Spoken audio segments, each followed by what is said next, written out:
Continues live on SNN, the Suncoast News Network, your local news leader. Hello, everyone. I'm Eric Wilson filling in for Don Brennan, and thank you for joining us here on the SNN Evening Edition. Let's get straight to our top stories. Justin Pearson, the Tennessee lawmaker voted out of the State House, will soon return. Today, Shelby County Commissioners voted to reinstate Pearson, who was one of the two lawmakers expelled by the Republican majority for staging a protest in the House chamber. The protest demanded tougher gun laws. NBC's Dan Sheneman has the story. Less than a week after he was expelled from the Tennessee State House, Justin Pearson can now be Representative Pearson again. I'm so glad we get back to doing our job. The Shelby County Commission voted to reinstate him as the District 86 House Representative. They tried to expel the people's choice and the people's vote. And they awakened a sleeping giant. Pearson and Representative Justin Jones, I want to welcome democracy back to the people's house, who returned to the House Monday, expelled for taking part in a protest calling for stricter gun control. It followed the mass shooting at a Nashville school that left 6 dead, 3 of them children. I am sick and tired. It reignited calls for tighter gun laws. Cried out.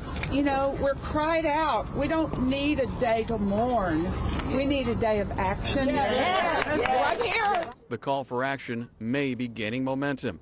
Nothing is more important than the safety of Tennesseans and certainly the safety of Tennessee children. Tennessee's governor signed an executive order to strengthen background checks. He's also backing legislation to keep guns away from people who are a threat. We should work to set aside our differences and accomplish something that Tennesseans want us to get accomplished. A call for unity in the wake of tragedy. Dan Sheneman, NBC News. Pearson said he expects to be sworn in tomorrow in Nashville. Sarasota Memorial Hospital Venice is doubling in size to keep up with the county's rapid growth. Construction for a new tower is well underway. The 5-story building will add 100 hospital beds. Staff gathered today, Wednesday morning, to sign a beam that will complete the building's frame. We built this hospital back in November, about a year and a half ago, and it filled up almost automatically. We knew it was going to be busy, didn't know quite how fast it was going to be busy because of this great growing area and just other issues that are going on in the community. But we're super excited. Today we are topping out a building that's going to add double the size at a hospital. Once open, the tower will provide 250 new jobs. SMH plans to finish construction next April. Sarasota Branson International continues to break records, and March was exceptional. The Hotspot Hub surpassed 500,000 passengers traveling through Sarasota. Now, this is a 16% increase and is the highest number of passengers for the month of March and for any month in the entire history of the airport. In fact, March was a month of milestones for SRQ. Not only reached 4 million passengers in the last 12 months, but also broke ground on a new 5-gate terminal expansion. Sarasota officials say the growing number demonstrates the need for expansion and represents a major shift in how Sarasota is transforming to serve the needs of our fast-growing community. Broadway shows here on the Suncoast and nationwide could be going dark. SNN's Christy Sultan tells us why. Mean Girls is touring all across the United States. The show is full of talented performers who are also very underpaid, which is why last night the Actors Equality Association showed up to the Van Wezel before the show, handing out flyers to showgoers explaining the possibility of a strike. Actors and stage managers on the road for touring companies who travel all across the country, including Mean Girls, are currently in negotiations for their contract, and we're trying to educate our audiences on what that means. The association is currently negotiating higher wages, higher per diems, and more coverage if a performer or crew member is sick. In the case in the future, we might need to elevate and go on strike if the producers don't come to us with a creative and good deal that could actually make all of this totally worth it. If a strike does happen, shows all across the country can be shut down. In Sarasota, Christy Sultan, SNN, the Suncoast News Network. You know, that's really going to be bad for a bunch of us who were expecting to see Hamilton at the Van Wezel. I really hope this gets fixed as a theater buff myself. Now, the union plans on coming out again tonight to spread their message. It may be Parkinson's Awareness Month, but one gym treats every month like April. For the past 7 years, Jacko's Boxing and Fitness Gym has held classes specifically for people with Parkinson's every Monday, Wednesday, and Friday year-round. Participants focus on their balance, their walking, different punches, routines, and more. The goal of each exercise is to help strengthen muscles that people with Parkinson's disease may need to use in their lives daily. Do a lot of squats, for example, and that's the way they put it here is that you always want to make sure you have your own legs to get up and out of a chair, up and out of a toilet seat, and so squats help strengthen out your legs. So everything we do here is related to what's going to help us with our Parkinson's journey.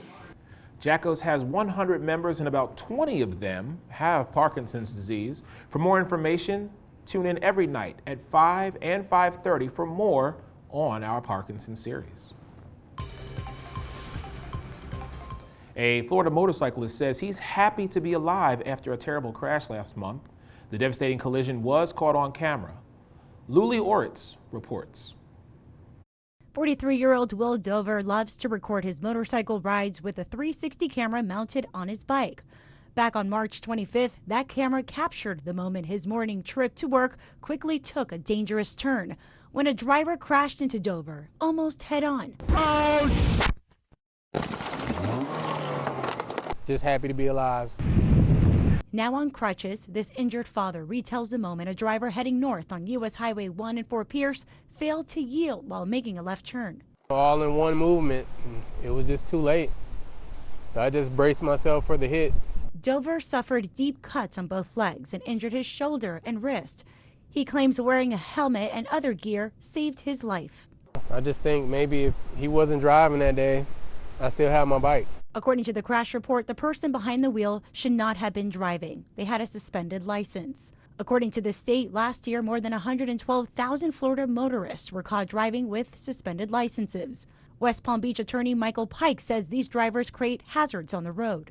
And significant stress when it comes to people being involved in accidents with those drivers that have suspended licenses. When a driver has a suspended license, he or she is not supposed to be on the road, period, end of story. There are a number of reasons a person's driver's license could be suspended. Failure to pay a ticket, reckless driving, certain violations of Florida law can result in a suspended license. And in most cases, it becomes a domino effect with insurance. Usually when you have your driver's license suspended, your insurance company will contact you and most likely drop you as a policy holder. As for Dover, he's facing serious medical bills, and for now, he's hoping the suspended driver's insurance will pick up the tab.